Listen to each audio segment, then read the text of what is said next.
En el estado de Sao Paulo, ahí en la cárcel de Carandiru, hubo una rebelión de los internos del pabellón 9 de la cárcel que culminó en una terrible masacre.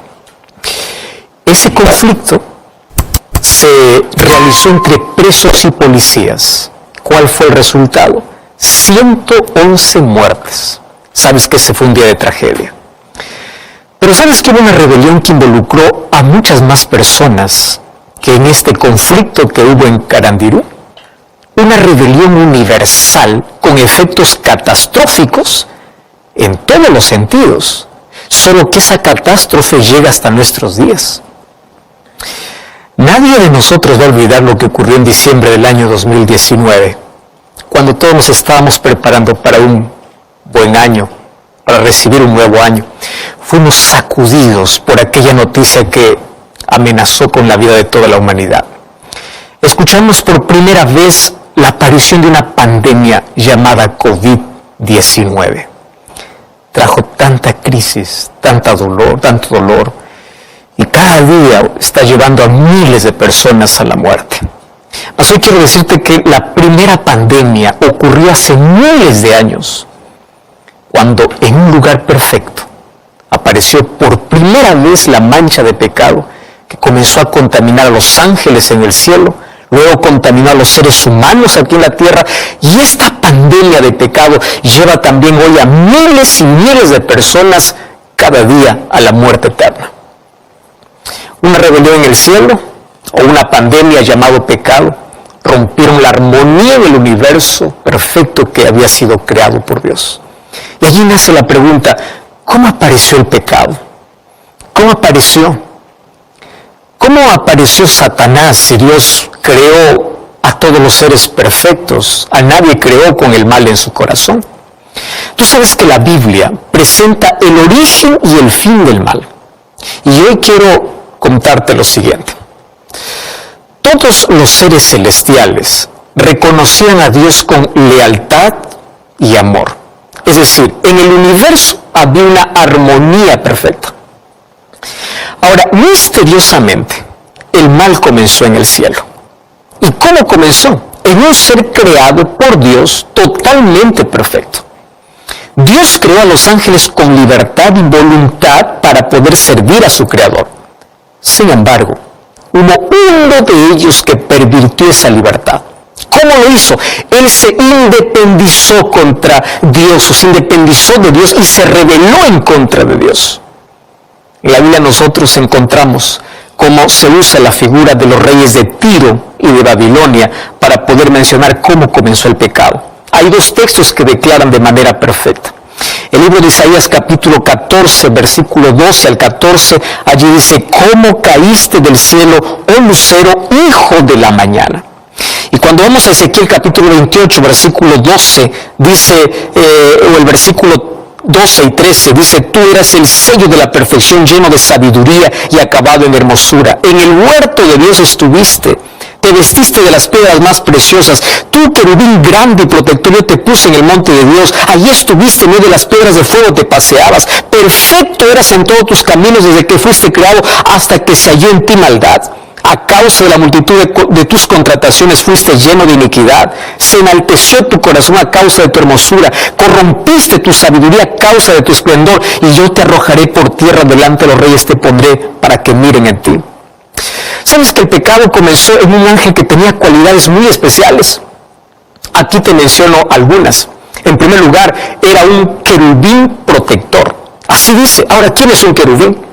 Un querubín es alguien que tiene una posición privilegiada entre los ángeles. O sea, ellos están directamente en la presencia de Dios. El libro de Isaías capítulo 37, versículo 16, dice que Dios habita en medio de los querubines. ¡Wow! Ellos están directamente en la presencia de Dios. Número 2, el texto dice que Él fue creado perfecto. Ezequiel capítulo 28, el versículo 15, dice, perfecto eres en todos tus caminos. Este ángel tenía un prestigio y su nombre significaba portador de luz. Y él tenía gloria. Claro que tenía gloria. Perfecto eras en todos tus caminos. Ahora, mira lo interesante. La tercera característica es que estaba lleno de hermosura y de sabiduría. Eso dice Ezequiel 28:12. O sea, antes de su rebelión, Lucifer era un ángel noble, era el primero en honra, su forma era perfecta, su porte era majestuoso, una luz especial resplandecía en su rostro y brillaba. Sin embargo, el orgullo, la envidia y el egoísmo corrompieron su carácter. En su egoísmo, él codició ser igual a Dios, quiso ser adorado como Dios. Isaías 14:13 dice, él dijo en su corazón, yo subiré a lo alto y ahí haré mi trono. Él deseaba el poder y la posición de Dios. Y allí en el cielo comenzó a contaminar la mente de los otros ángeles. ¿Y cómo lo hizo? Distorsionando el carácter de Dios. Diciendo que Dios es injusto, que Dios es arbitrario, que sus leyes no pueden ser cumplidas. Y que Él prometía libertad. Y eso fue como una pandemia, porque ese sentimiento iba contaminando rápidamente, que infectó la tercera parte de los ángeles en el cielo. Y desde ese momento se tornó en adversario. Y tú sabes que él tuvo muchas oportunidades para arrepentirse de su mal camino, pero su orgullo no le permitió retroceder. Y allí entonces ocurrió la primera guerra universal. En el libro de Apocalipsis capítulo 12, versículo 17, narra cómo fue esa guerra. Dice entonces, hubo una batalla en el cielo. Miguel y sus ángeles peleaban contra el dragón y sus ángeles, mas no prevalecieron. Y fue lanzado el gran dragón, la serpiente antigua que se llama Diablo y Satanás, el cual engaña al mundo entero, y fue arrojado a la tierra y sus ángeles fueron arrojados con él. Hay una pregunta que muchas personas se hacen.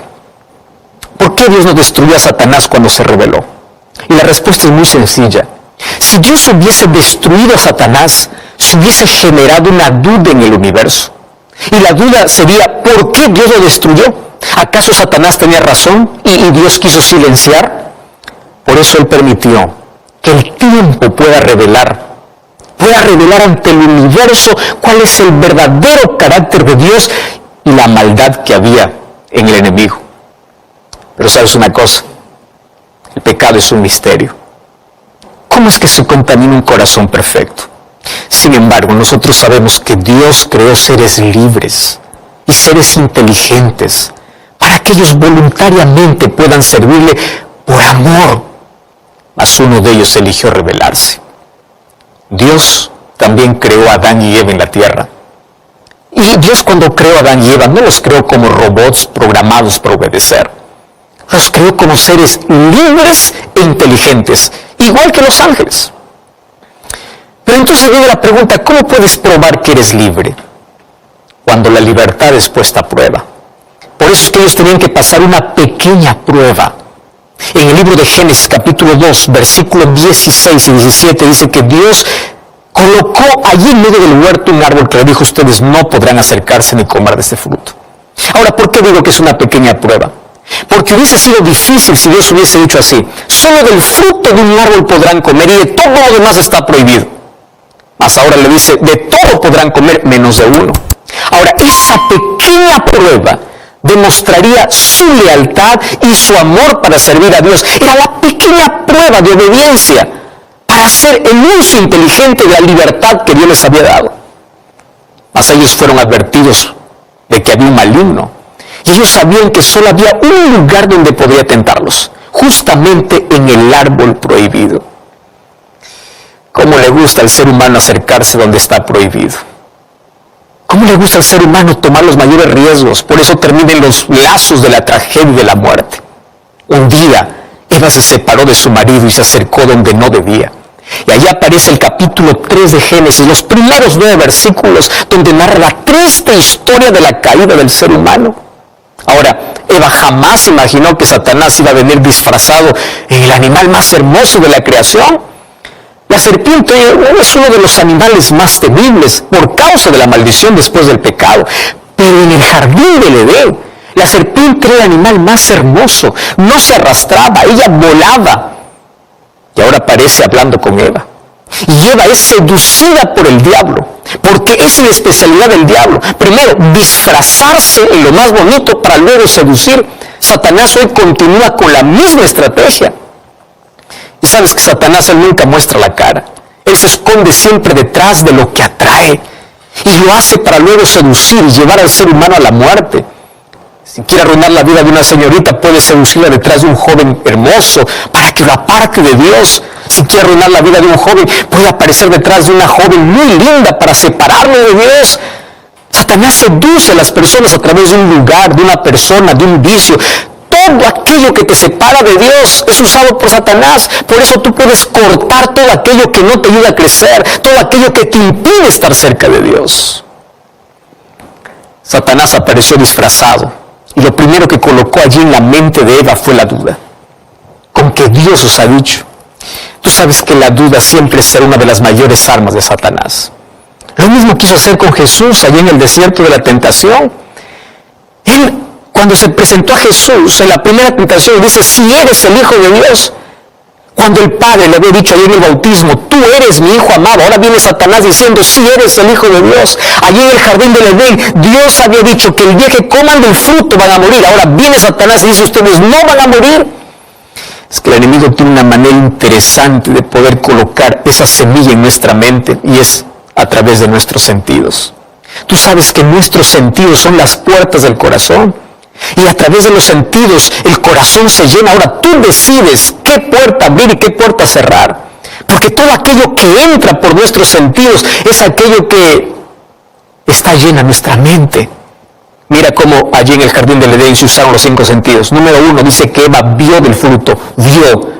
Número 2, escuchó la serpiente. Número 3, tomó del fruto, palpó. Y número 4, comió. O sea, los 5 sentidos. Ahora, Eva colocó su apetito por encima de la palabra de Dios. El pecado fue un acto consciente. Ella eligió creer a Satanás antes que a Dios. Ella aceptó la propuesta que la serpiente le dijo, ustedes serán como dioses. Ella se colocó de parte de Satanás al aceptar vivir independiente de Dios. Y eso es lo que hoy quiere Satanás. Eso es lo que hoy llena Satanás en la mente de miles de personas. Los seduce a través de los sentidos y les propone vivir lejos de Dios, una vida de libertinaje, una vida sin reglas. Una vida donde el apetito está por encima de lo que Dios dice, donde los sentimientos son más importantes que la palabra de Dios. Ahora quiero decirte una cosa, Dios no creó robots. Dios creó seres libres e inteligentes. Por eso en el nombre de Dios te digo, el mejor uso de tu inteligencia es usar bien tu libertad para escuchar la voz de Dios, para elegir vivir con Dios. Nosotros hoy tenemos la misma libertad para elegir lo que es mejor. Infelizmente muchos eligen un camino diferente. Muchos eligen rebelarse contra Dios. Ahora cuando el pecado entró en nuestro planeta afectó todo. Porque el pecado fue como un virus que fue transmitido rápidamente. La Biblia en Romanos capítulo 3, versículo 23 dice, por cuanto todos pecaron. Y cuando vamos a Eclesiastés capítulo 7, versículo 20, dice que no existe una sola persona que no peque. O sea, desde el momento que nacemos, ya cargamos en nuestra vida la inclinación de vivir independientemente de Dios. Los seres humanos ya venimos a este mundo con el egoísmo enraizado en nuestro corazón. David decía allí en Salmos capítulo 51, versículo 5, decía, en maldad he sido formado y en pecado me concibió mi madre. O sea, nosotros venimos a este mundo ya con esa naturaleza pecaminosa. Ese es un virus que está dentro de nosotros. Y si no tomamos la medicina, morimos lentamente y eternamente. ¿Y tú sabes cuál es la única medicina para nuestro problema? Es Cristo. Sin Cristo estamos perdidos. Él es el camino y la vida. El pecado nos separó de la vida y nos colocó en el terreno de la muerte. Y si queremos vivir, tenemos que volver a Cristo, porque Él es nuestra única esperanza de vida. Nadie puede cambiar su naturaleza pecaminosa, a menos que no permita que Cristo lo haga. ¿Tú sabes que el pecado afectó totalmente al ser humano? El pecado afectó el intelecto humano, afectó las emociones humanas, las motivaciones, la conciencia, la voluntad, afectó la vitalidad. Por eso es que el pecado es el virus mortal que destruye vidas, destruye familias. Y si el ser humano no busca la medicina que es Cristo, comienza cada día a morir lentamente, porque el pecado te esclaviza. El pecado te enceguece. El pecado te hace creer que tú eres libre para hacer lo que quieres, pero tú no sabes que eres esclavo. El pecado te roba la sonrisa. El pecado te acaba con los sueños, te acaba la vida, te deja un vacío. Y Satanás te hace creer que te estás divirtiendo cuando en realidad te estás autodestruyendo. Por eso quien rechaza la salvación vive en constante autodestrucción. Satanás hoy no ha cambiado de estrategia. Tú sabes que hoy Satanás continúa disfrazándose detrás de lo más bonito para separar al ser humano de Dios. Cuando te separas de Dios, tú te separas de la vida. Y allí comienzas a morir. Cuando te separas de Dios, tu vida se coloca bajo el dominio de Satanás. Entonces tus deseos y tus impulsos se colocan en armonía con los de Satanás. Apocalipsis capítulo 12, versículo 12 dice que el diablo ha descendido con grande ira, sabiendo que le falta poco tiempo. Y el apóstol Pedro en primera de Pedro capítulo 5, versículo 8 dice que el diablo anda como león rugiente buscando a quien devorar.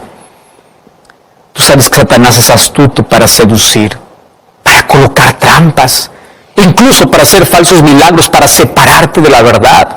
Y si él no consigue hacer con todo eso, entonces te amenaza, te coloca dolor, sufrimiento, tragedia, enfermedad, para que tú culpes a Dios. Y allí coloca la duda en tu corazón para que pienses que Dios te abandonó y que no vale la pena seguir sirviendo a Dios. Por eso es que el diablo celebra cuando en tu mente consigue hacerte creer que Dios se olvidó de ti, que Dios es el culpable de todas las tragedias que te pasan en la vida. Sin embargo, así como Job, podemos ser fieles a Dios en la adversidad. Tenemos un refugio donde correr.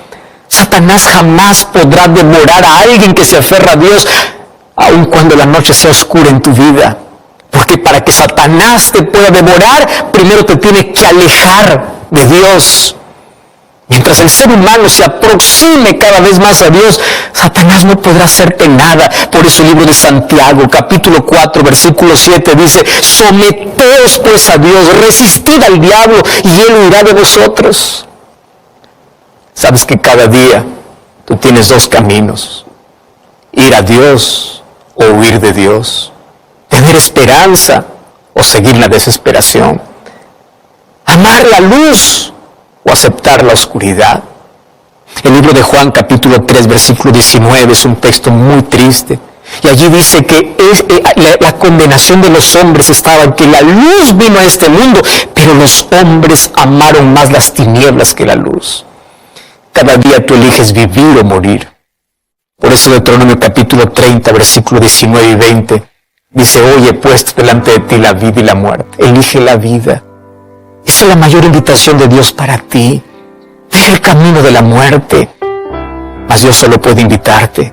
Él no puede obligarte, porque Él te dio libertad para elegir. Rosa, José, María, elige la vida. Cristo es la vida. La vida está llena de elecciones. Una elección equivocada trajo dolor y muerte. El ser humano estaba condenado a morir. Sin embargo, Dios tenía un plan. Porque al crear a Adán y Eva como seres libres, había la probabilidad de que elijan la muerte en lugar de la vida. Por eso, antes de crearlo, Dios elaboró un plan. Antes de que Dios diga haya luz, en la eternidad se dijo haya cruz. Y el rescate será la sangre de Jesús. Jesús tomaría nuestro lugar. El mayor rescate pagado alguna vez en el universo fue el rescate de Dios por el ser humano. Él se colocó la corona de espinas que nos pertenecía para darnos una corona de gloria. Él tomó nuestro lugar para darnos un lugar en el cielo. Él murió en nuestro lugar para que tengamos esperanza de vida eterna. Por eso el apóstol Pedro, 1 Pedro 1:18, dice que fuimos rescatados no con oro ni con plata, sino con la preciosa sangre de Cristo, ya destinado desde antes de la fundación del mundo. El camino está diseñado, la puerta está abierta, la deuda está pagada. Sin embargo, todo ese sacrificio no tiene valor a menos que tú aceptes a Jesús. Querido, la salvación no tiene que ver con lo que somos y ofrecemos a Dios. Tiene que ver con lo que Dios es y con lo que nos ofrece. Si fuiste demasiado lejos con tu rebelión, Dios fue demasiado lejos con la solución. Si nuestro pecado es enorme, su gracia es más grande. Tú no puedes subestimar la fuerza del pecado, pero jamás subestimes el poder de la gracia. Todo lo que tienes que hacer es aceptar su gracia. Esa gracia que salva, es la gracia que transforma tu vida y te coloca en armonía con su voluntad, con su palabra y con su ley.